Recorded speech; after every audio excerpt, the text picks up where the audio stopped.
Hi YouTube, I hope you guys are doing well. Today I am back with another video, and in this video I want to discuss tips and advice for returning back to work after cancer treatment.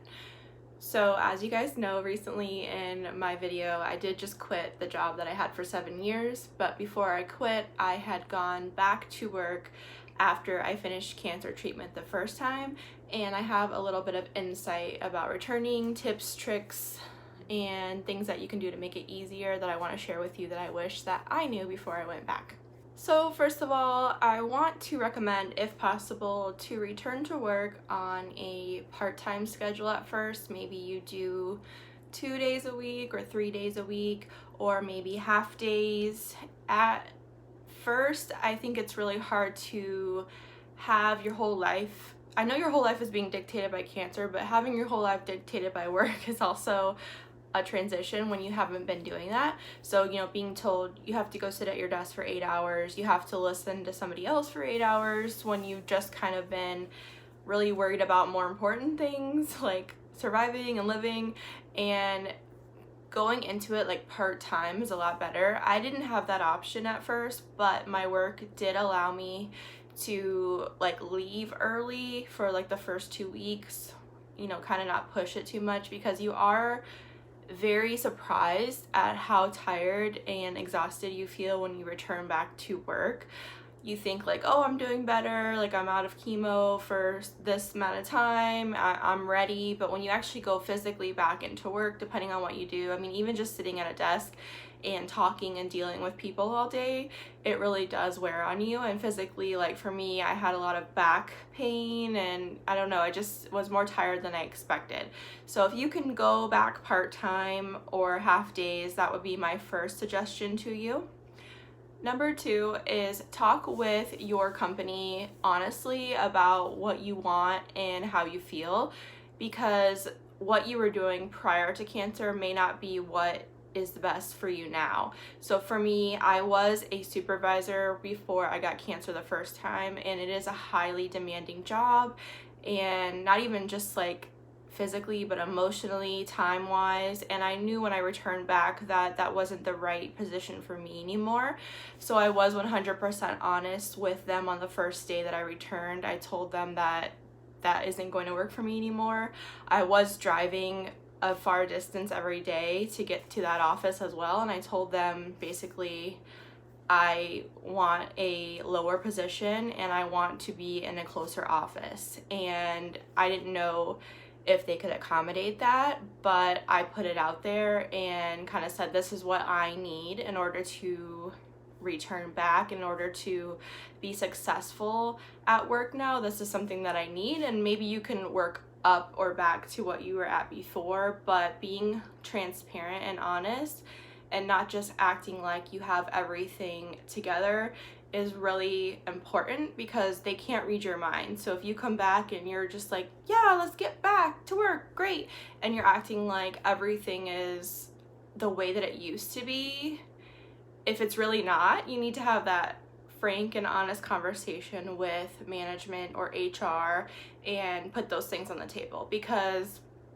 there has to be reasonable accommodations under ADA, because having cancer, of having had cancer, does qualify under ADA for disability arrangements. So like, let's say you needed a higher desk, a better chair, shorter work hours, whatever that they need to accommodate, you can work with them.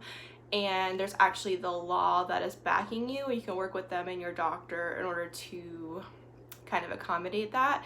So if your job is not acting like they're willing to do something for you, I would look into the ADA laws, because it's not just you talking and asking, it's actually required most times, and you have the law on your side. So just keep that in mind. Number 3 is decide in advance what you do and don't want to talk about your journey, and how you'll handle questions that people might have.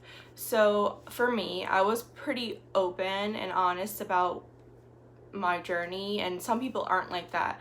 So if you want to be open about your journey, then plan for that, and if you don't, then also plan for that, because it is not anybody's business about your personal health unless you want it to be their business. So if people come to you with questions about your cancer or your treatment and you don't want to answer them, just have a response already kind of pre-formed in your mind to tell them, you know, thank you for your question or your interest, but I'm just wanting to move on.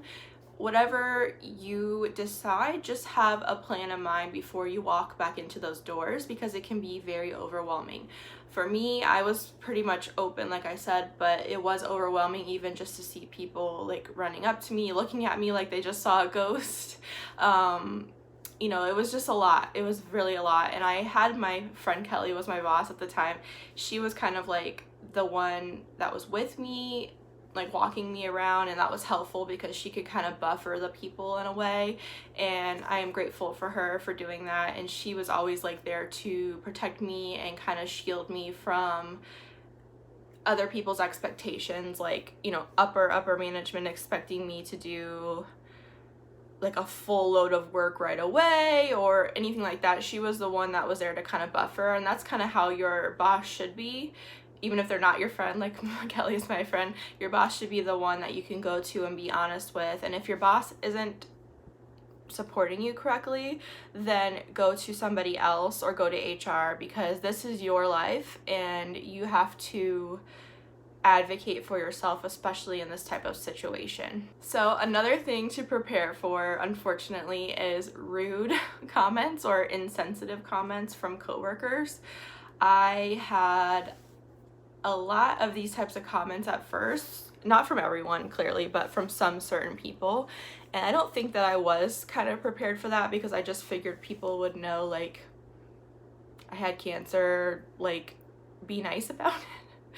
But one type of like reaction that I got sometimes was people would act like I had time off to go on a Caribbean cruise, like a vacation, and that I wasn't off of work because I was getting chemotherapy. And so, you know, sometimes people would say like, did you enjoy your time off? And I'm like, not really, I was dying, but okay.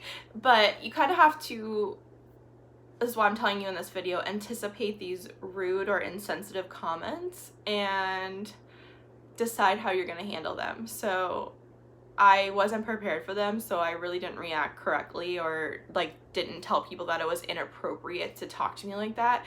And I think you should do that, because you need to educate people. Like, you don't say those types of things to people. Another type of comment was like, oh, now you know what's important in life and you didn't before. Like, maybe that's true, but like Karen in my same cubicle aisle, you don't really need to come up and say that to me. Or like, I had people, actually it was the same Karen, saying things to me like, oh, we all thought this before you left and we all thought that. Okay, Karen, I don't care. I know this sounds like it's funny, but it really wasn't funny at the time. And I think I was like in this emotional, fragile state where this particular Karen's comments got to me. And if I had like a plan in my mind for rude people, although I would hope you wouldn't need that, it does help to have, so you can kind of say, no, Karen, I don't want you to make these comments to me anymore. Like, I've been through enough. Let's move on as coworkers and go on down the road. It is helpful to have a plan for the Karens in your life. So in regards to returning back to work, those are the main things that I think that you should kind of consider. Also considering, like I told you, I quit my job recently. Consider if going back to that job that you had before is something that you want to do, because a lot of times when you force yourself back into a life that you no longer fit into, which is what I was trying to do previously, it feels very sad and it feels very inauthentic.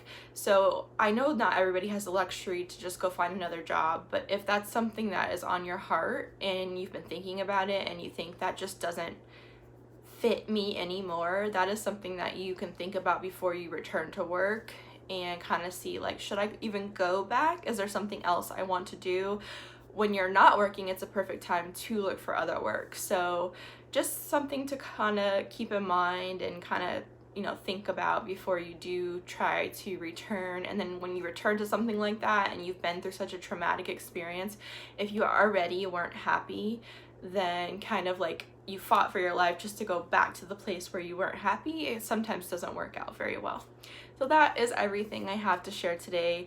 If you have any tips or tricks or questions for me regarding this topic, please feel free to leave them in the comments below. I am always available through social media, in the comments. You can email me, whatever. I am happy to speak with you. Please give me a thumbs up if you enjoyed this video. Subscribe if you're not already, and I'll see you in the next one. Bye, guys.